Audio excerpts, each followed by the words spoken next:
Hey guys, welcome to Bible 365. I'm Kathy Carter, and I am reading through the Bible in 1 year, 365 days, using the 1 Year Chronological Bible reading plan, which is available online at the 1 Year Chronological Bible online.com. And you can download a free reading plan and read along with me. This is all about reading first and then listening second. So listening second, providing comments if you want. I would love if you commented in the section below, and just kind of listening to some of the things that I say, comparing it with some of the things that you say. Were you on, I want to say, the right track? Because I don't necessarily want to be teaching you. Sorry, I have this crazy hair back there.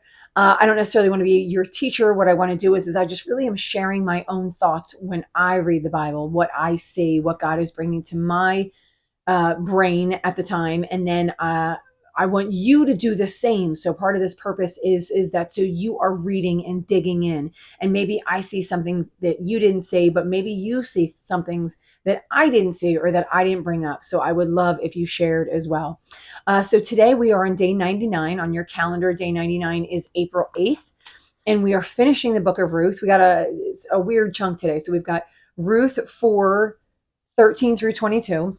We've got 1 Chronicles 2, 9 through 55, 1 Chronicles 4, 1 through 23, and then 1 Samuel 1, 1 through 8. So we're kind of going into the next book of Samuel, which Samuel and the book of 1 Chronicles coincide a lot. But we've already seen a little bit in the book of 1 Chronicles, but we're going to just be getting into more. A lot of it is genealogy. So a huge chunk of what we're doing today is genealogy, but there are definitely a couple of things that stood out to me that I wanted to share. And then we're going to go a little bit into the book of Samuel. So as always, we are starting in the beginning. I'm going to let you know a little bit of what happened, what we've dealt with a little bit in the past, and then what we're looking forward to today. So we are sort of still in the time of Judges, because we're doing some chronological things, some genealogical things where we know who's attached to who. But we've sort of ended the time of Judges. And sorry, I am watching my sister's dog today. He might come on camera in a little bit, but he's a little Spitfire, and I got to keep my eyes on him so he doesn't pee in my house. But so we've had the Israelites, which are the people of Israel. They were I'm going to go back to the beginning. They were Joseph's family. Joseph was one of the 12 tribes of Jacob. So Jacob was the father of 12 sons. Each of them have a tribe, and they all lived in Egypt together. They didn't live in the land of Canaan because there was a famine, and so they lived with Joseph in the land of Egypt. Joseph was second under Pharaoh, and so he took care of all of them. And then after a couple of generations after, when they didn't really know who Pharaoh was anymore, and no one really remembered who Joseph was, they started to enslave the people because they had grown so big. So the tribes of Israel had grown exponentially, and they were worried that they were going to take them over in war, or they were going to go against them with other people. And so instead, they oppressed them and they held them as slaves, and they held them as slaves for in the neighborhood of, 200 to 400 years. And then God heard them crying out, and God came to their rescue. He came to save them and to pull them out of Egypt. And he used Moses, who was an Israelite. And so Moses was brought up in the land of, with Pharaoh, as Pharaoh's daughter's son, adopted son. And he saved the people through a whole bunch of miracles that God performed through him. So there was the plague of the locust, there was the plague of the frogs, there was the plague of darkness, there was a plague of the death of the firstborn son, there was the plague of the river of blood. So there were all these plagues in order to let the Egyptians go. And here, wait, I just want to show you him really quickly. Let's see if he can get on camera. Look at this goofy looking thing. And he's only got one eye. He's so silly. Anyway, he's terrorizing us. So he's terrorizing my big giant dog, for those of you who see my giant dog in the background. So through all of these plagues, Moses brought them out of the land of Egypt and brought them into the land of Canaan. And so right before he went in the land of Canaan, he died. Joshua took over for him. Eleazar took over for Aaron. It was his son as the high priest. And through war, they went in and they took over the land of Canaan, of Israel. And this was like about 40 years after they left Egypt. For a few hundred years, they are in the land of Israel. So they own this land, they live in this land, they're prospering in this land, but they didn't take out all the people that they were supposed to take out in this land. So slowly but surely, just like before, these people are building up and they are starting to oppress the Israelites. And so then the Israelites cry out to the Lord. The Lord sends someone to sort of be their savior and save them from the oppression that's happening. And then they live in peace for some time. And then it cycles itself all back up and over again. And so they did that for a few hundred years. And now we are sort of coming out of that. During that time, we met Ruth and Naomi. And Ruth was a Moabite woman who wound up coming into the land of Israel with with Naomi, her mother in law. And she married Boaz, who was in the house of Judah. If you remember, Judah was one of the 12 brothers of Jacob. And so she married into that family and they had a child. And they basically at the end said, may you be like Rachel and Leah, which goes back to Genesis, and and they birthed Perez, who then started to build up the people again. So that's how we finished the book of Ruth yesterday. Today, we are at the very end of the book of Ruth, and we're going to start with verse 13. So Boaz took Ruth, and she became his wife. And then the Lord enabled her to conceive, and she gave birth to a son, which obviously is good. She gave birth to a son, and the son is going to carry on. If you'll recall, this son is going to carry on not Boaz's name, but this son is going to carry on the name of Elimelech, which was her. No, is going to carry on the name of Mahlon, which was her first husband. And so they say to Naomi that now Naomi has her redeemer, because this son will be able to take care of her, because this son is really her son's son. I don't know if you guys remember kind of that thing I was telling you about yesterday, but this first son that is born takes on the land and the responsibilities of the father that has passed away. And so he will take care of Naomi, who was his grandmother.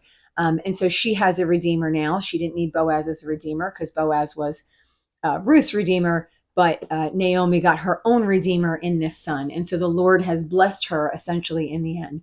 And so it says, may he become famous throughout Israel. He will renew your life and sustain you in your old age. Your daughter-in-law who loves you is better than 7 sons. So not because she gave birth, because it says right here, and has given birth to the son. That's not why she's better than 7 sons. She did all of these things for Ruth. First of all, she left her family and her people, and she came here with Naomi to live with Naomi in like a cave, because it's not like they could afford anything.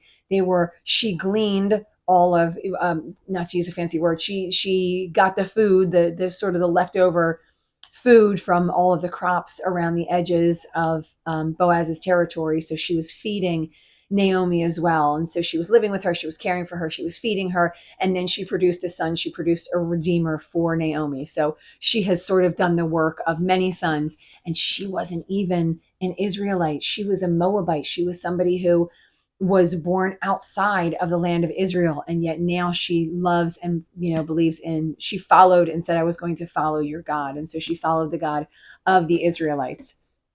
And so just a brief little genealogy here. It says Naomi took the child in her arms and cared for him.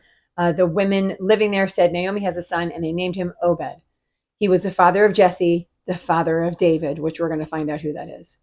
This then is the family line of Perez. Remember, Perez is Judah's son. So Judah and Tamar. So I'm going to go back just a little bit. We're going to move back here to Genesis.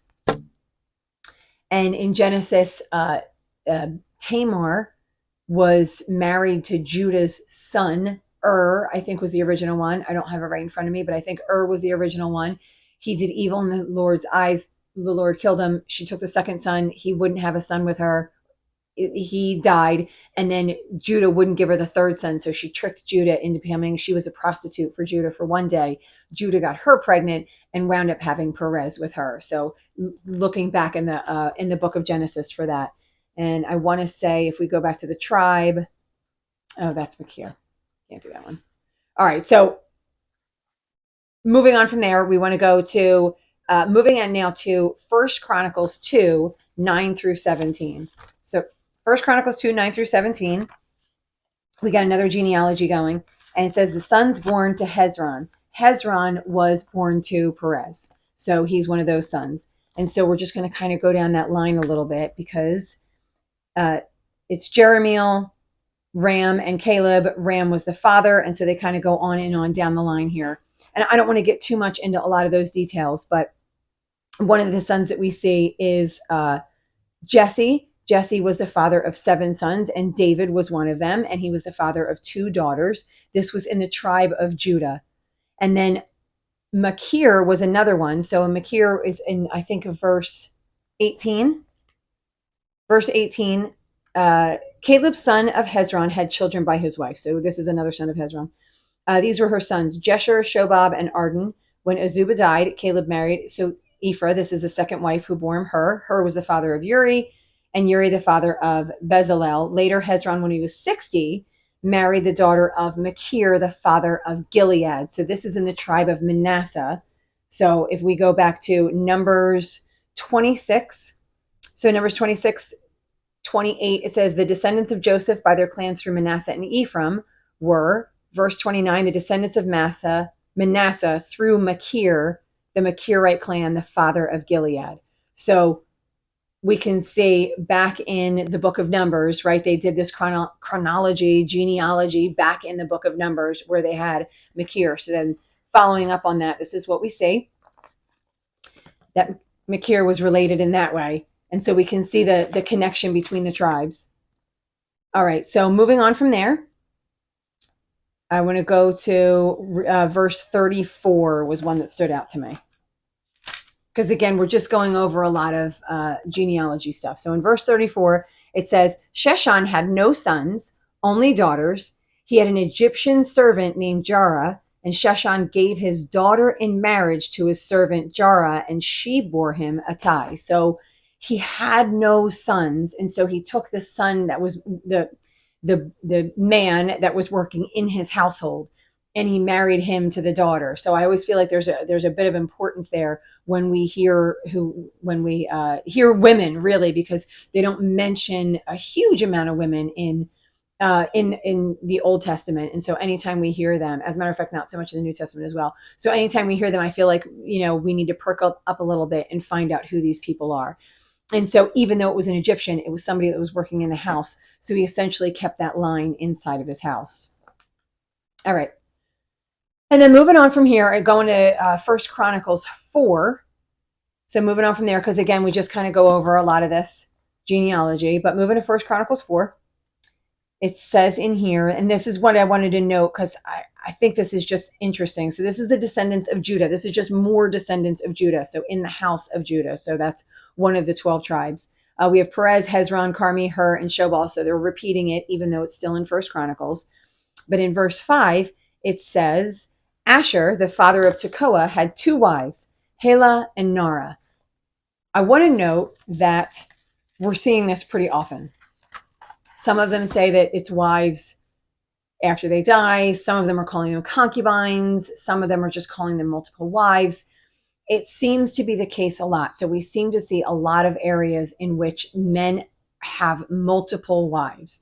And so what does that mean? And I think this is, and I'm not saying I know all these things for sure. I'm just saying what I look at when I see this here, right? So without, again, going into somebody else's commentary, when I look at this, I'm noting that there are multiple wives, and I'm noting for different reasons. And it looks to me in the very beginning, God has one man and one wife. So why are we in this position where we see more than one wife? Are we calling for people to have more than one wife? Is that something that God is asking for? And I'm going to say no.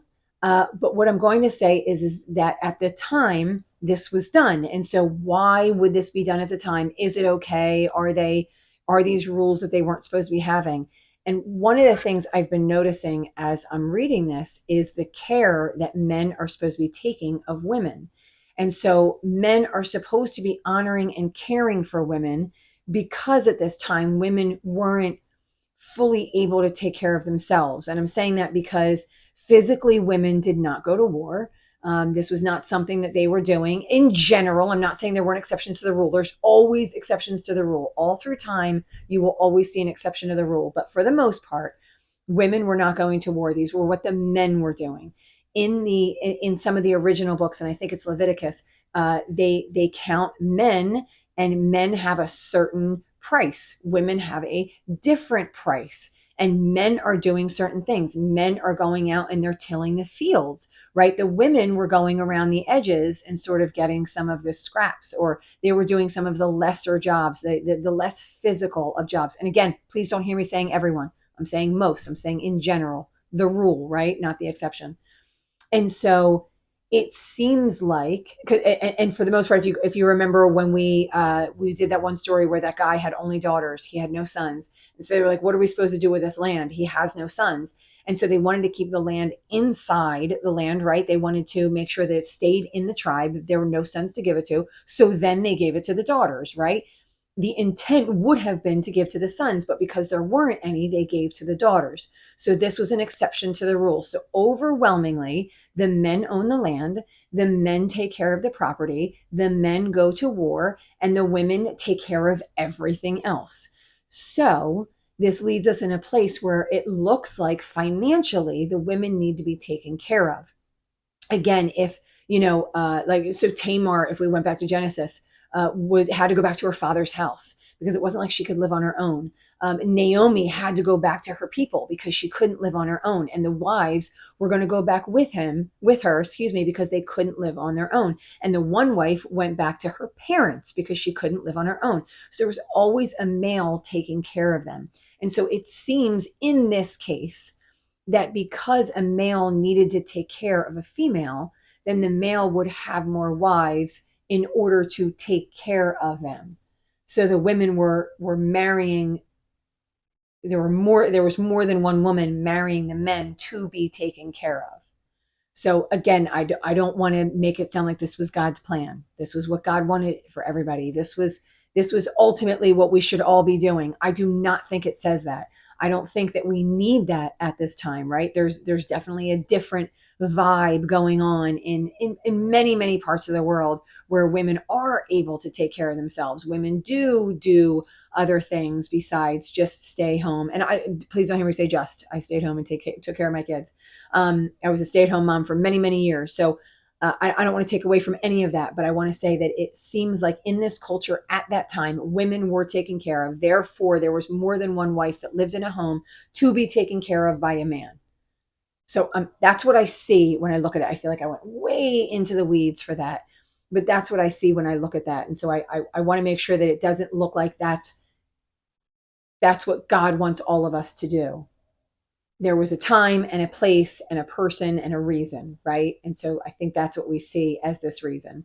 And I think that helps us look today at what we should be doing today, right? What we believe that God wants from us today, right? As males, as females, as parents, whatever it might be. Like, what is God looking for today? What is the best way to honor Him today in some of those things?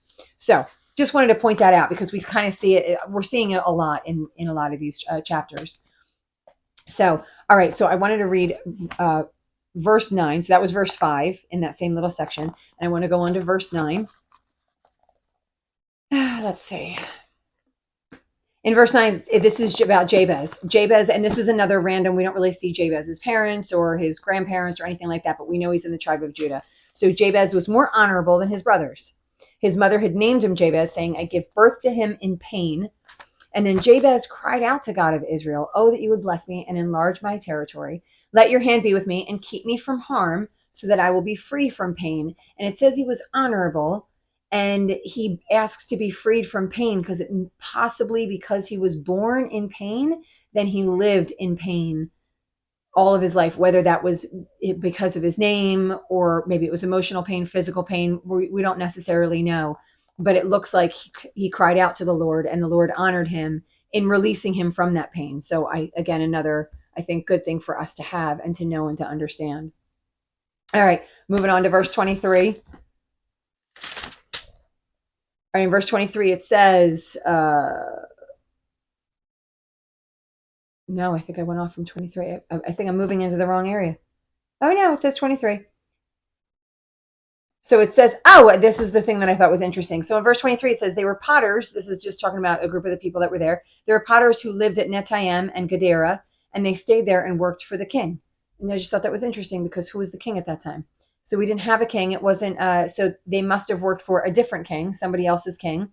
And so these were the sons of Shelah, sons of Judah, or it was at a time so far back that they worked for one of the kings before the Egyptians became slaves. So just looking at time and what that might look like. So if we know that they worked for a king, it either was a king that was outside of Israel, or if it was a king before the Israelites had a king, because they sort of call Moses a king. They do not call Joshua a king. And then they don't have a king after that. All right, moving on to Samuel. So that's kind of our little chunk of Chronicles and our little bit of genealogical stuff. So in Chronicles, we hear a story about a man. There was a certain man from Ramathaim, a Zuphite from the hill country of Ephraim. His name was Elkanah. He was the son of Jeroham and son of Elihu, the son of, anyway, it goes on and on and on. He had two wives. So here we go again. So he had two wives. He had two people to take care of.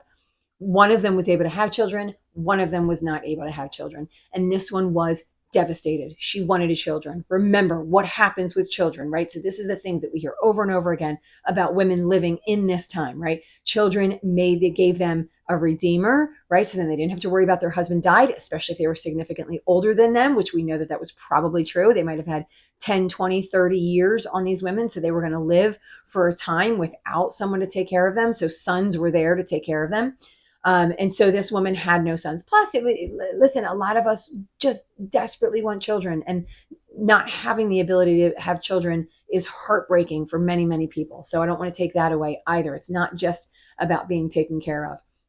So she wasn't allowed to have children. And then the other wife used to make fun of her all the time, used to mess with her and would tease her. And then it would make her cry. And then she would go to the Lord. And so she would go to the Lord. She said she went up to the house of the Lord, and then her rival provoked her until she cried and wouldn't eat. But she would go up and she would ask the Lord for kids. And then her husband would say to her, Hannah, why are you weeping? Why don't you eat? And then he says, why are you downhearted? Don't I mean more to you than 10 sons? And so he was trying to ease her by letting her know that he was there. He loved her. He gave her more food than her share. And so he just wanted to comfort her and let her know that that he loved her, but she was still upset and sad and wanted a child. So that's how that's ending today. That's all for today. And I feel like there was more. I probably spoke more than I needed to. But anyway, that's all there is for today. So we're done with that. So we're going to keep moving on to Samuel tomorrow. We got more to read, and we're going to find out more about what happens to these wives coming up. I want you to keep reading. I want you to hit the like button. I want you to share this with people. I want you to subscribe to the channel. I want you to keep reading, keep reading, keep reading. I know I say it a lot. That's the whole reason for this. This is the importance of doing this, is so you are reading your Bible and understanding it. There is so much stuff in there, and it's better when you read it. It's better. It's easier to understand. So I will see you guys tomorrow. Meet me for more of Samuel. And again, keep reading.